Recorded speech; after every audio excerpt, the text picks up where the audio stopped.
feel like you're just kind of wandering around aimlessly in the metaverse? Yeah. Like it's this big empty space. It can be, definitely. Yeah, well, we asked a bunch of experienced VR users for their tips on how to make it more engaging. Oh, nice. So we're going to do a deep dive on how to make the metaverse more social and beat those metaverse blues. Sounds good.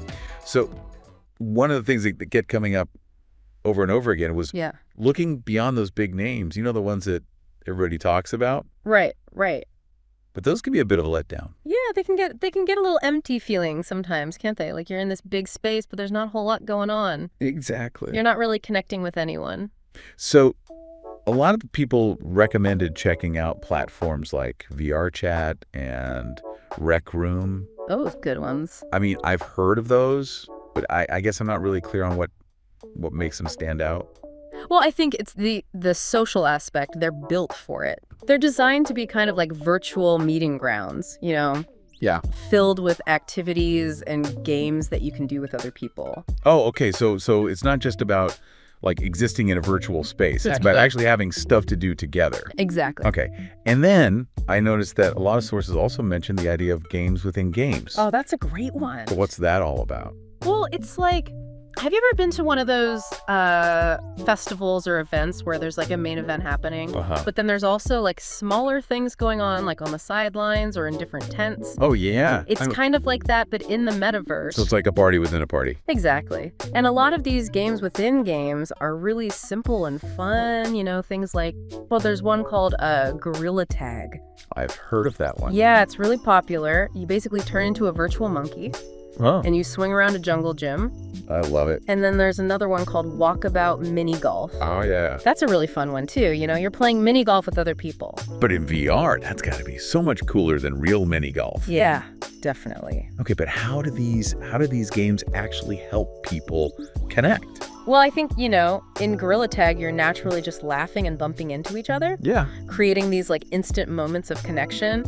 And then with Walkabout Mini Golf, you're strategizing your shots, high-fiving each other over successful putts. Right. Just enjoying a relaxed social atmosphere. So it's not just about being in the same virtual space. Right, It's about actually having this shared activity Exactly. that kind of sparks these conversations and connections. Yeah, definitely. So speaking of shared experiences, another thing that came up a lot was cooperative gaming. Yeah. Those games where you really have to team up with other people to achieve a common goal? Exactly. So, like, a bunch of our sources mentioned games like Phasmophobia. Ever played that?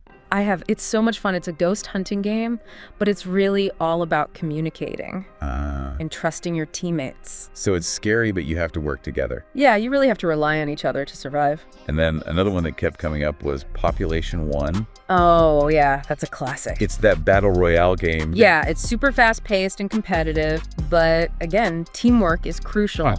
If you want to win, you have to coordinate your attacks, support your teammates, that kind of thing.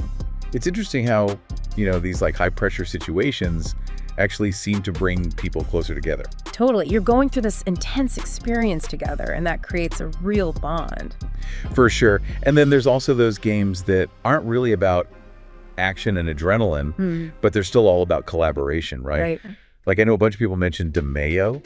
Oh, yeah. The virtual tabletop RPG. Yeah, it's like bringing your board game night into VR. That sounds so cool. It is. It's really well done. You and your friends are sitting around a virtual table, rolling dice, strategizing, battling monsters. It's all about that shared sense of purpose. Exactly. And that feeling of accomplishment when you defeat a difficult boss or complete a quest together. So it seems like finding your tribe in the metaverse is really about seeking out those activities that foster interaction and create those shared moments, whether it's joy or excitement or even fear. Yeah. But what about experiences that go beyond gaming? Are there other ways to connect? Absolutely. The metaverse is so much more than just games. Okay. There are tons of events, quests, campaigns that are designed for social interaction. Got it. One that's really cool is called Chapter X. Okay. They have this system of daily quests, which encourages players to collaborate and help each other out. Oh, cool. It's a really great way to cultivate a sense of community. Yeah, it's like everyone's working towards a common goal. Exactly. And it's not just about the big, well-known platforms either. There are tons of smaller niche communities out there that are super welcoming and engaging. So you don't have to stick to just one genre or platform. Not at all. Like if you're someone who usually plays first-person shooters, Yeah. you might want to try something completely different, like a puzzle game or a social simulation game. You never know who you'll meet or what kind of connections you'll make. So basically you're saying don't be afraid to get out of your comfort zone. Exactly. Branch out. Try new things. Talk to people. And I guess another important thing to remember is that those connections can start outside the metaverse too, right? Absolutely. Like in online communities. Yeah, forums, Discord groups dedicated to VR. Those are great places to find like-minded people. Yeah, to share tips, discuss experiences, Exactly. and maybe even arrange to meet up in a world. It's like expanding your social circle beyond any single platform. Right, so conquering metaverse boredom is all about being proactive, exploring different experiences, and tapping into those vibrant communities that exist both within and outside of VR. So now that you have all these tools and insights, just imagine you found that perfect VR community. Yeah.